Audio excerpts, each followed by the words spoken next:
What's up, y'all? It's your girl Kimmi Kim here live in Miami at the Art District with who else? The Godfather of cigar, Mr. TK himself. As promised, I told you that live in Chicago that I will be coming out to Miami to meet Mr. TK himself. So your girl is in the building, and today we're gonna get to talk to the man. He's gonna be able to tell us all the things that everybody want to know, and that is what is the greatest cigar that he would recommend, as well as what he think about us, y'all know, our people, what we do when it comes to having a cigar. So right now, I'm in your spot, TK. How you doing? Blessings. Salute to you. Hello. And thank you. Thank you for allowing me to be a part of this process. And salute to all of you, the viewers, and thank you for supporting this platform. Let's get to it. Absolutely. So the number one thing I want you to do is tell everybody from the beginning. Everybody called you the Godfather of cigar. Now I know that comes with a lot. During the cigar week in Chicago, everybody Ed and I interviewed, basically you was like the top person to talk about. So I had to come personally and fly to see you and meet you. With my newly interest of smoking cigar, one of the things Sip&Spill love to do, Ed and I love to have our drinks and be chilling. Most of the time we're doing our live show, we are having a cigar. So just doing the cigar week was awesome in Chicago. Hello Stoney, hello Cedric in Atlanta. Being on Power 104.9 in Atlanta, we also wanted to come out and meet you too, because apparently you got a lot of fans there too. So you have really, out of everybody I've interviewed, given me a lot to read up on. So I'm gonna let you just kind of tell everybody from the beginning. You are very already well known, but I want you to tell us why they call you the Godfather. First of all, a humble thank you. The Godfather, wow. I'm a vessel. Okay. The great architect of the universe has told me what to do, and I just do it. Okay. Truth be told, I asked him for the vision of opportunity many years ago, and he provided me an opportunity through the world of cigars. And I will have to always pay homage to Mr. AJ Fernandez, who is world renowned in the world of cigars, for opening the doors for me. Oh, okay. Yes, Mr. AJ Fernandez provided me an opportunity to work with him in Nicaragua, Okay. provide cigar tours and education.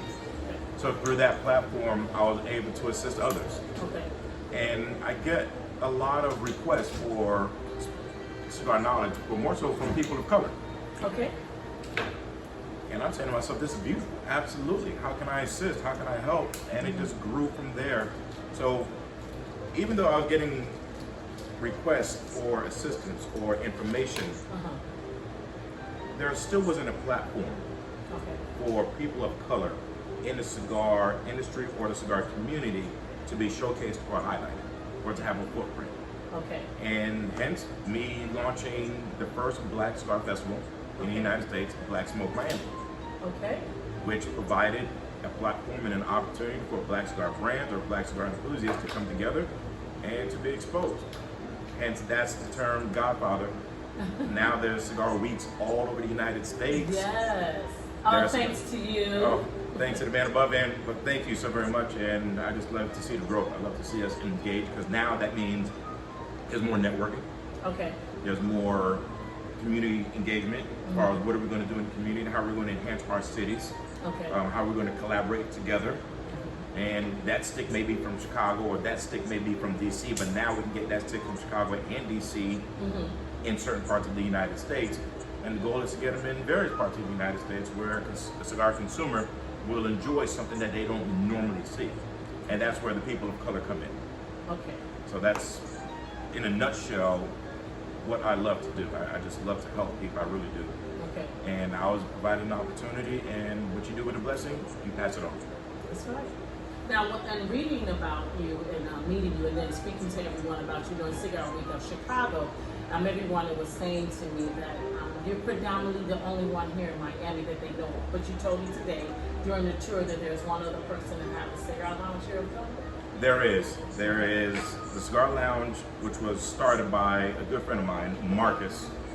Marcus, he's the one who deserves the credit for the first official, like the home base in Miami Gardens. He gave me my first job working behind the register. Okay. And so that cigar lounge at that time was titled Signature Cigar Lounge. Now it's called Top Notch, and it's black owned. So what would be you can say for a person that's, what age were you when you first started smoking cigars? Oh, wait, 2008. How old was I? I'm 45 now. Okay. What's the math on that?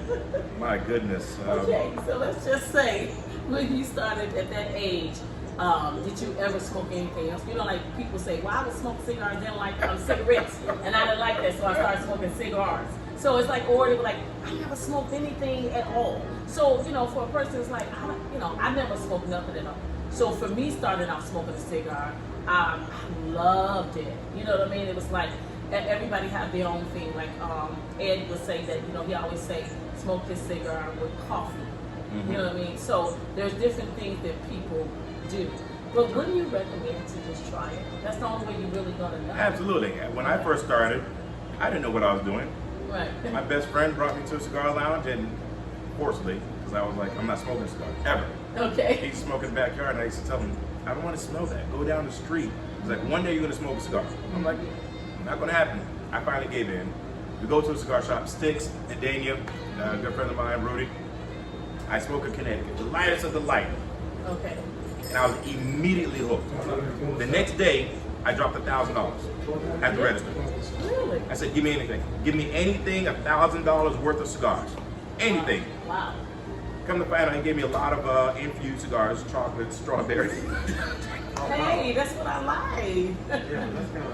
So I was hooked on Java for a year. My first year, you couldn't tell me anything. I'm walking around Boss with a Java, and I go to the cigar lounge, traditional, hardcore cigar lounge in downtown Hollywood, Anna Miguel, Cuencas, and I purchased a Java because that's what I was used to. For those who don't know what a Java is, tell them what a Java is. Oh, the chocolate infused cigar. Okay. By Drew Estate. Okay. And distributed by Rock and Tell. So this owner comes out and says, who in Spanish? Who in the hell is smoking this flavor cigar in here? Because it's old school Cuban style cigar lounge. Okay. I put my stick down. I'm like, I don't know. So they put me on to other brands. Okay. More traditional tobacco, non-infused. And I was blown away. I did not realize that there are so many varieties of different regions around the world of tobacco flavors. Oh, okay. And I began exploring. I began searching. I began tasting. I began sampling, asking questions. And I was hooked. Literally, from that first day, I was hooked. And I fought it. I fought it. I was like, no, I'm never going to smoke a cigar. Ever, ever, ever. Okay. Come to find out, I was blocking my own blessing. So the love went from smoking a cigar to actually learning all the education about the cigar. Yes. To where now your title is God. So from going from that, where do you get to the point where you're like, I want to know more? I don't want to just smoke a cigar. Like, people come and talk to you and you educate them about not just the cigar. Just a few minutes ago, I said, what's a Java? You told them where it was made and where you from. Yes. So, I mean, you know that with all the, Yes. you know, pretty much all the cigars. Yes. So where did that, in your mindset, come from where you want to start the education to know about all the cigars? When Cuencas, Anna, got tired of me asking her all the questions. Okay. She was like, why don't you just go to the manufacturers themselves? Why don't you just go to the headquarters? And I'm like, what are you talking about? Okay. She's like, just go down in Miami. They're right here. I said, wait a minute. Are you telling me all of these brands, the top brands in the world, are right here in Miami? Their headquarters? She's like, yeah. Okay. I did not hesitate. I'm looking up Padron. I'm looking up Perdomo. I'm looking up all of these big boys. Every single one of their headquarters, right here in Miami. Every single one. And that's when it took off. I did not realize, me asking Anna all of these questions, love you, Anna, that they were here. I had no clue that all these gods in the industry were right here in my own backyard. I jumped on it, took off. And then that's where you created where you wanted to like have your own cigar lounge and then have your magazine. Yes. It just kept that love for the cigar, the very smoke of your very first, say, puff. Yeah, I was hooked. Excelled, right? It propelled, it really did. Okay. The benefit, or rather, the takeaway from it, the takeaway from my experience is, how can I help others? That's what I've learned from this industry. This is about legacy. Okay. What I do and what I've done is not for me. It's for the legacy. It's for those after me. That's the benefit. That's what all of these mom and pop cigar lounges, cigar shops are. Okay. And cigar brands. They're mom and pops.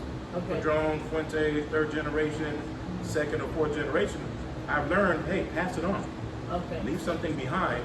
So I hope that my efforts were able to provide economic impact for those communities and economic growth for those individuals who want to maybe start their own brand or start their own cigar lounge.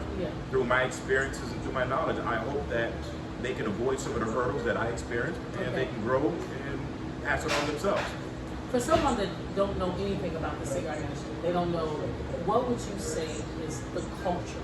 Tell everybody, like, some people, you know, have asked Ed and I on Sip&Spill show about, so you guys, what do y'all do when y'all go to the lounge? What do you know? So what does that mean? Some people say it's for the grown and sexy. Some people say it's just, this is what, you know, I like to smoke every day. So I learned a lot with the cigar week we did in Chicago, and different ones have their own take on it. But how would you describe, if you was trying to tell someone to have that cultural experience in a lounge and just, you worked all day 9 to 5 and you want to just relax? What can a cigar industry do for you? First and foremost, traditionally, peace. Peace. It's about peace. My time, my sanity. I want to escape from all of the bullshit that's out there. I want to escape from the headaches. My cigar, which takes time to smoke, this is not a cigarette, this is a cigar, and a good drink. We don't throw it back. No, we don't do that with Macallans or high-end beverages. We take our time. And then in this world that we live in, where we're in a constant rush, the rigmarole, the rat race, a cigar gives you time to relax. So that's first. That's first, okay. Now there has been some morphing. Some lounges have taken it to the other aspect where they're a lounge / club, if you would. And that's fine. If it works for them, it works for them. But for me, traditionally, like the lounge that we're in, which is Art District right here in Miami, Art District Cigars, it's a traditional lounge. You have experts such as JC, which is the lounge manager, who you can come and have a conversation with about history of cigars, where you can come and learn about history of Miami, and have grown conversation about life. To me, that's important. To me, that's important. Where can you go? Well, traditionally, men used to go to the barbershop to have those type of conversations. Now it's a cigar lounge. Golf, more so networking, that lifestyle, but something about the cigar lounge. Now, here's the greatest impact, which a lot of people never put that correlation together, is it decreases violence and your domestic situation. Case in point, your significant other says, "Where are you going?" "Well, I'm going to a cigar lounge." "Oh, bye, have a good time." So your domestic home front is calm. Whereas you tell your significant other, "Hey, where are you going tonight?" "Well, we're going to a club. The strip club at that." "Oh, no, you're not. You're going to take me with you, or you shouldn't be there." There's conflict. Yes. But when my significant other or those individuals know that their significant other is going to the cigar lounge, it's peaceful. What does the cigar lounge do for the community? It's not an environment where violence takes place. It's not an environment where you go to cause trouble. It's an environment where it becomes a staple in that community, in the eyes of the politicians, in the eyes of the residents, to say, we have a cigar lounge in our area. Calm behavior. And from a violent standpoint, we need more of that. We need more calm environments, especially for us who are not so young. Right. I mean, you're young. I'm very young. You're very young. Very young. Very young, y'all. For us who are not so young, where do we go? I don't want to pay to get in. I don't want to pay to sit. Where can we go? I don't want to pay to get in. I don't want to pay to sit. And I want to have a conversation. I want to listen to some jazz music. I want to read a book. Hell, some people really want to read a newspaper. Right. Or you just want to people watch. It's not the nightclub. No knocking the nightclub. I got a lot of friends in the nightclub industry, but you can't hear yourself think. Okay. You can't connect with someone. So I understand that it's for the man, a place of peace. But for a woman, that is not embarked upon, as I've noticed. In my research of learning all about cigars, it's not a lot of women-owned cigar lounges where they just like to have that peace away from children, that man, that significant other. That would be me. So what would you say for a woman? I want you to give that advice. That wants to start her own cigar lounge, and she wants to create that type of peace as well, as just as a man would. It's not embarked upon as men. It's predominantly that a man has a cigar lounge, not a woman. But being a black woman as I am, I want my own cigar lounge. Okay. I would say, one, do it. Okay. Do it. Two, understand why you're doing it. Okay. That's the biggest thing. Why? What is your why? Right. In anything that we do in life, right? What is your why? That's right. Why am I going here? Why am I going to do that? Right. Whereas we ask ourselves, why after the fact? Why did I do that? Right. Why did, oh man, I didn't think twice. That's life. So the why is the biggest line of defense. Okay. Ask yourself the why. Okay. What is the purpose of you doing this? How is it going to solve a problem? Women, there's a few lounges that I'm very aware of. Z out of Memphis, with Memphis Smokes. God rest her soul. Mina, Baltimore. She was the first cigar lounge in Baltimore. Okay. And she created an environment just like where we are here at our district, where it was, don't come in here with that mess. Right. Have you met, I forget, this is, even though I wasn't introduced by my partner today, it was all about her today, but anyway. This is the Sip&Spill, your boy Eddie Ed, aka Ed. Question for you, have you met Nicole Rucker? Nicole Rucker is around out there by us. It's actually Chicago, well, it's East Chicago, Indiana. It's like Indiana, but that's really Chicago, real talk. That's the area. Like, so you haven't met her? I have. Yeah, she's got a nice little location, and she kind of changed. Another young man that I know from business a long time ago. He has a cigar lounge now. Just opened up 3 years ago, called Society. You know, it's really kind of. Now he brought like a younger flair. They be in there on the couches. They all right. a little bit. They all right. They all turned up a little bit. Hey. What she wanted was, think about the lady. Just piggyback on Kimmi Kim was that she wanted an environment with like the grown sexy where they in the club, just like sit down and actually read a book. And then they have some sports on. She have like music playing, read a book, newspaper. We can watch games. You know what I'm saying? Okay. All right. Stuff like that. So I just want to know if you had met her. She's pretty cool. There's not as many women that congregate there. See, I noticed in my opinion, what I've noticed, women that do smoke, they usually kind of do hookah. They're kind of leaning towards cigars now. But I see a lot of women that go in there, a lot of hookah. It depends on the region. I mean, hookah will always be around. Hookah is, Yeah, I think so. Hookah is absolutely a part of the equation in a lot of cultures. I mean, worldwide. Cigar smoke, traditionally, yes, male-dominant type environment, but the women have made their footprint, for sure, as lounge owners, as cigar consumers, as brand owners. Absolutely. K by Karen.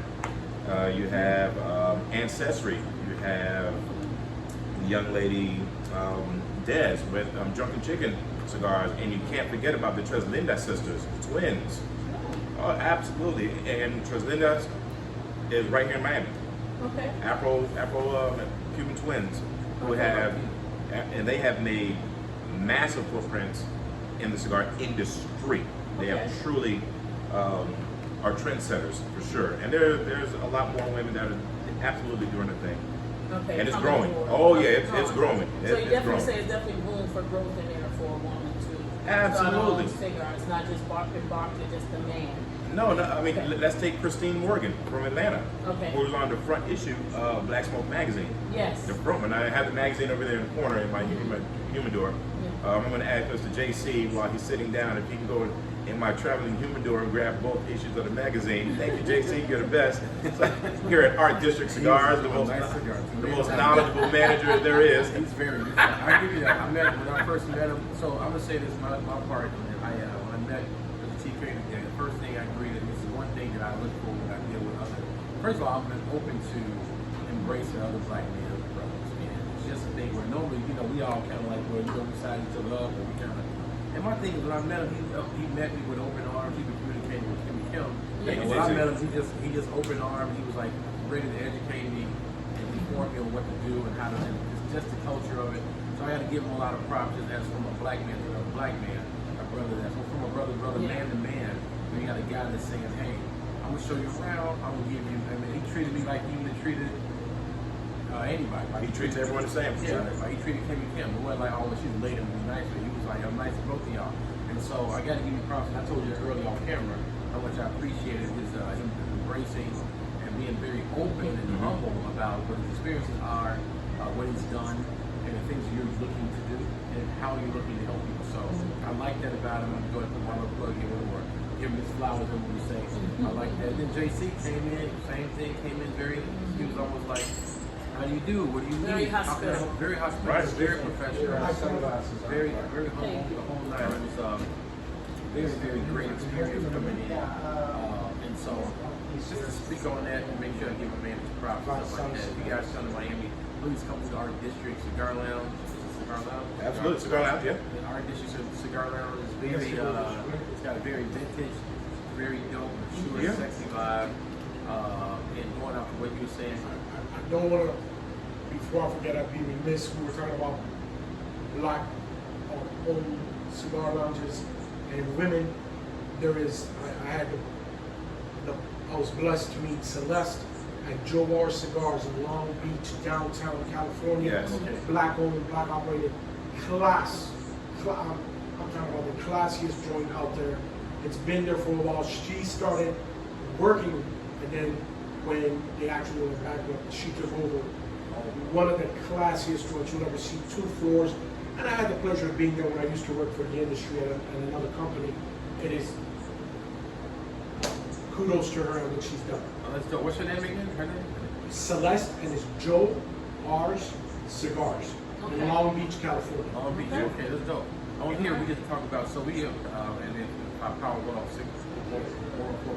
listeners are listening as well. Right. And to our Sip&Spill people, we are here again in Miami. Down on here. Oh, you got to do this for me, bro. What street are we on? Go on, break it down. Say it for me, my brother. We are on Calle Ocho, the famous historic Calle Ocho here in Miami. Calle Ocho, for those who don't know, means 8th Street in Spanish. Calle Ocho is a historic artery in the cigar industry here in Miami. And we were going down, he took us to Calle, say it again. Calle Ocho. He took us down to Calle Ocho, and hit that close for me, if you don't mind. You see me. Go out. And we went down here, and she showed us around, was part of the tour, and gave us basically the underbelly of how it works and the operations. Great and stuff. tour, great tour. Thank you. Going back, you said 1959. Correct. Right? And so it was really dope. So I wanted him to say this, what you guys are hearing. He's very bilingual, apparently.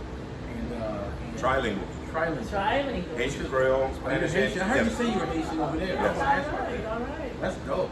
I see guys like him. I want to go to 79th Street, 67 in Chicago. Okay, and all we know is, you know what I'm saying? What's good? Huh? That's what I'm saying. That's all I know is that no cap. That's all you know. That's what we got. Okay, I can speak that. You know, No cap. no. Yeah. You know what I'm saying? So I just want to give my man his flowers and stuff like that. Great atmosphere, great person down, great person, very humble, very open, and very knowledgeable. So if you ever come down to Miami, come see my man at Art District Cigar Lounge on 8th Street. He said in bilingual way, 8th Street down here in Miami. It was very dope. So I encourage everybody to come down here and check him out, support him, buy up all his cigars. Come out here. He said he spent $1,000 earlier. Many moons ago. Come down here and spend thousands of dollars. There you go. Buy up all this stuff, and you got to set it down for a day and get even re-up. Okay, that's my little spiel on it. Go ahead, Kimmi. Let me piggyback on what you mentioned earlier about women upcoming in the industry and the women who have made a footprint. Let's not leave yourself out. Look at what you're doing. Yes. You are a woman of color, a cigar enthusiast. You too should be in that conversation. You should be recognized for your efforts as well, providing information and exposure through this platform. So kudos to you as well. Thank you. I would say that the love of the Sip&Spill show and smoking cigars, I am like you, where my curiosity is beyond just smoking a cigar. I want to know, it does bring, it's one of the peace things for me. So that's why I love when you say that it's about peace. And then I'm going to piggyback a little bit off what Ed was saying that with Nicole Rucker. So when we first started, one of our first places that we actually did the Sip&Spill show was at Nicole Rucker's in Indiana. All right. So the place is very well ventilated. So she was able to take away from me of what I thought is just a very smoke enclosed environment. All right. So, when I'm thinking of what I want to incorporate for a cigar lounge, I want the open air. And I'm noticing since I've been sitting here that it's the same. I love that. I don't feel smoked in. Right. I don't feel like, oh, I'm just, I know when you have it on you because you smoke a cigar, people say that. But it's the same thing. I'm going to go on record to say this. It's the same thing with weeds. Okay. Now, I'm 100% against that smell. I know people love that, but I do not like that at all. So, but with a cigar, I don't feel it. Because I feel like I can breathe. Now, some people say, with weed, you can breathe. So I'm just saying, it's your choice of smoke. Indeed. You know what I mean? It's your choice. But when I'm speaking of a cigar lounge, when you say one of the key things to a relaxed space will be able to have that open air, when you say that's one of the most recommendations to have, because Nicole her place is very classy. Very classy. I mean, it just looked like in her place is women and men. I've never seen one more than the other. Every time I've been there. I'll tell you, when it comes to the foot traffic, those who want to enjoy a cigar, get out, like what we're doing now, right? Yes, great ventilation here at Park District, and get it on, buddy? You good? I'm good. Great ventilation. Yeah, there's no smoke in there, right? Yeah. But then you have these traditional, old school domino playing lounges where they want billows of smoke where we can damn near we can't even see each other. I'm talking about for like 6 people. Yes. You know what I mean? Like, Yes. yeah, we're sitting there playing dominoes or cards or whatever, and there's maybe 6 of us, and the smoke is just sitting there. We're smoked up, and that's old school, hardcore, like insane hardcore cigar smokers. But for the most part, when you're talking about foot traffic, Yes. Especially women, remember they're not coming there because of the industry. They're coming in there for the lifestyle. Okay. Okay. Whereas for us who are in the industry, that billow of smoke that we just walk into, we enjoy it because we're in the industry. Okay. Whereas a consumer is there for the entertainment aspect of it. Of it all. Okay. So you have to absolutely take care of your consumer, proper ventilation, proper airflow. It's major because as a woman, Yes. your hair, your pores, smelling like an ashtray the Yes. next day, you're like, I don't want to smell like this. Right. And then if you have a venue that has an outdoor space, you win. You absolutely win with that. So I'm gonna give a shout out to people that introduced me to even come and meet you. For Casa de Feroz, they have where you sit outside, and you've been there, I'm sure. In Chicago, I haven't been there as of yet. Forest Park, Illinois. Not as yet, unfortunately. I'll get there soon. Okay, so he has where you can sit right outside.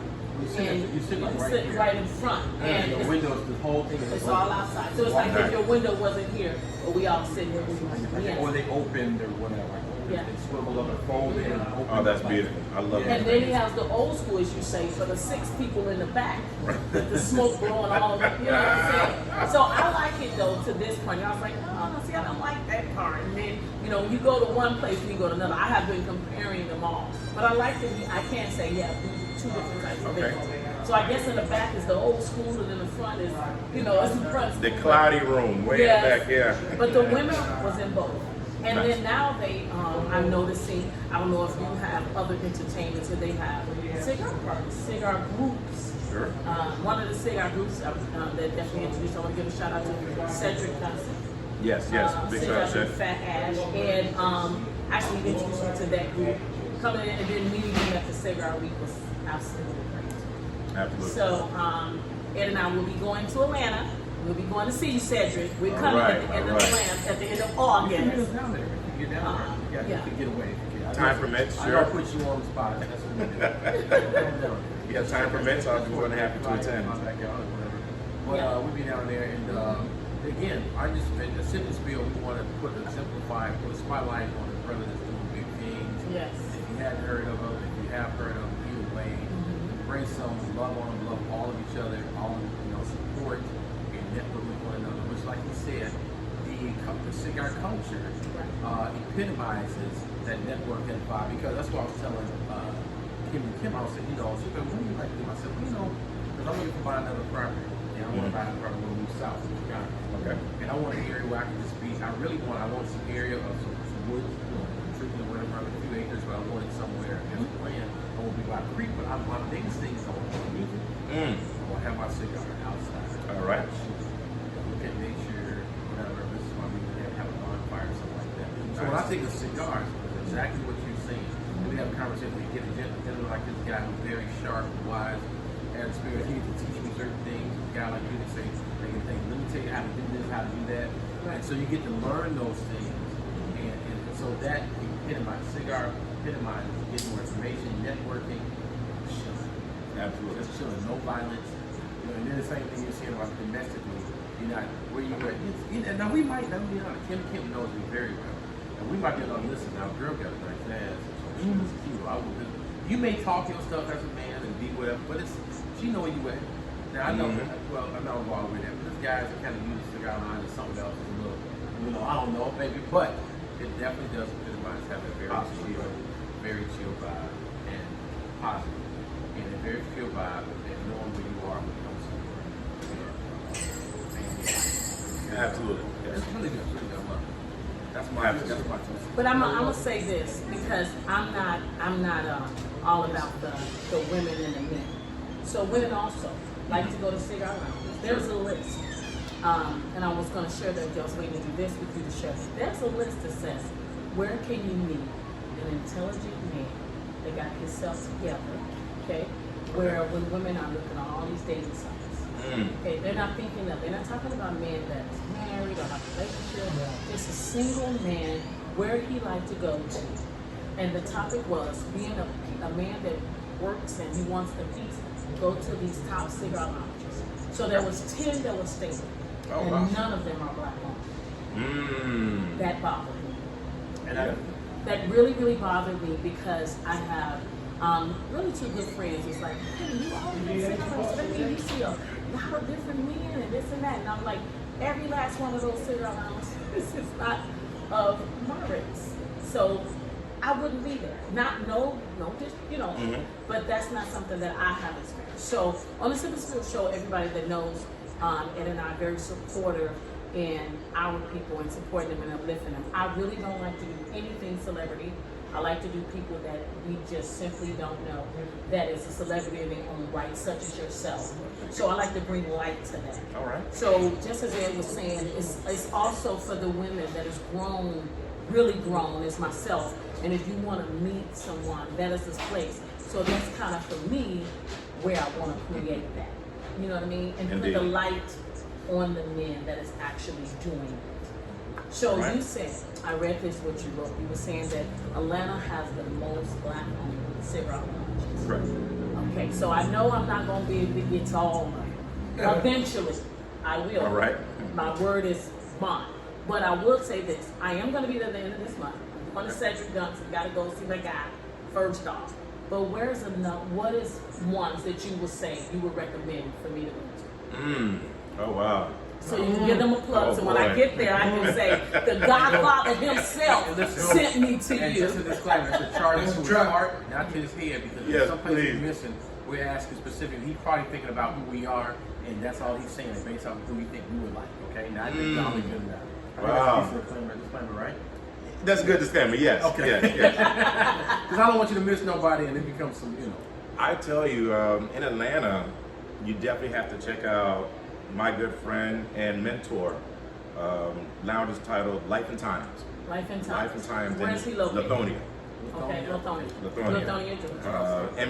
MJ and Castle have when I say mentors to me, absolutely stand up guys, stand up. I mean, because if you the Godfather and they're your mentor, I gotta go meet them. They are phenomenal. I'm telling you, class act gentlemen, very professional environment. The patrons who attend there are very professional, and they go to relax.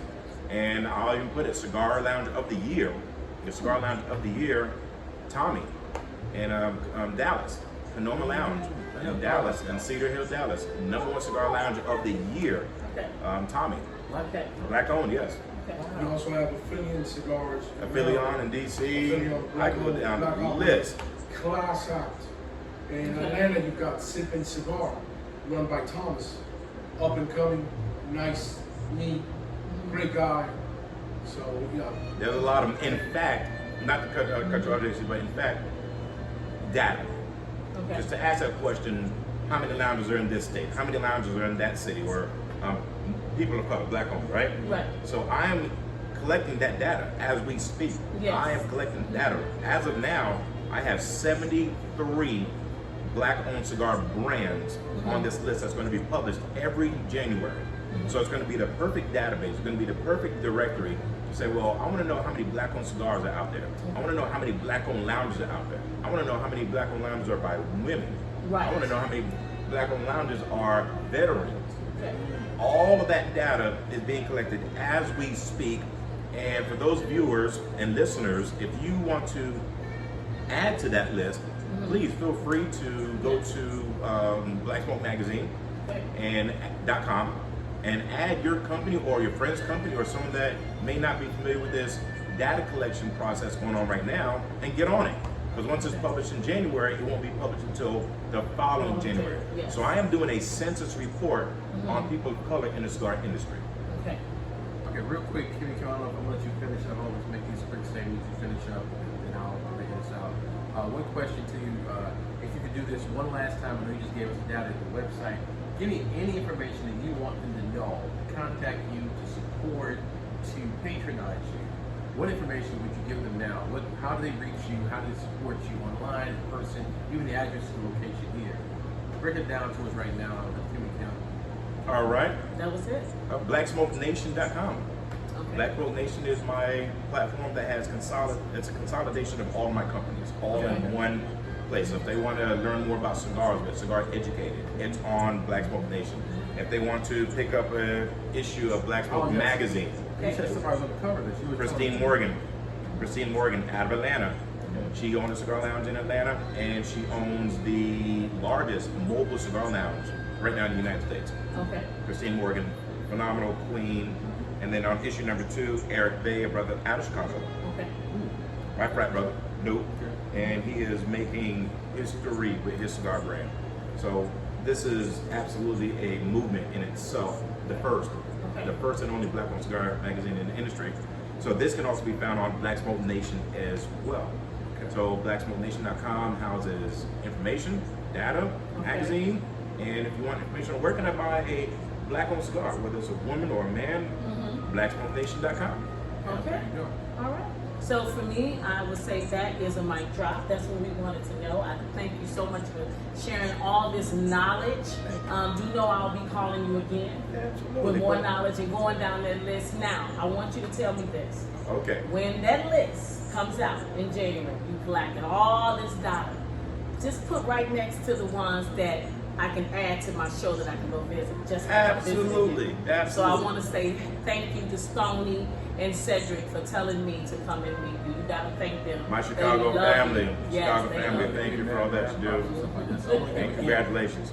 And I want to give a mad prop to this brother, man. Got mad love and mad respect for this brother. You guys want to check him out. Very, very sharp guy. Very humble guy. Very nice guy. Very, very sharp. Knows his business. Knows his culture. Knows his industry. Those are things that are very important. So again, I got mad prop. JC, if you don't mind coming, put your face in the camera. Just say hello, JC. Come on over, JC. If you don't mind, this guy right here, man. This guy is like the fucking guru over here. Yes. I like this guy. There he is. There he is. So listen, guys. That's JC. He's the man. You got my man TK. Listen, guys. Mitchell&Mitchell, Sip&Spill. Remember, guys. We like you. We love you. We want more of you. And on our show, when we go out and hang out, meet some wonderful gentlemen, wonderful people. It's always, don't ever get it twisted. It's always real motherfucking fun. We're gonna holler back at y'all. We're gonna take a sip right on now, so raise your glasses up. Blessings, Blessings. salute, prosperity to all. God bless you. Greatness to all of you. Yes, sir. Yes, sir. End of that. All right. End of that. Thank you so much, TK. I appreciate it. Thank You you. know, Kimmi Kim is something that is forgotten in this whole process. And when we talk about lounges, I don't. That's okay. Yep. My rules. And that's what I'm here. We don't talk.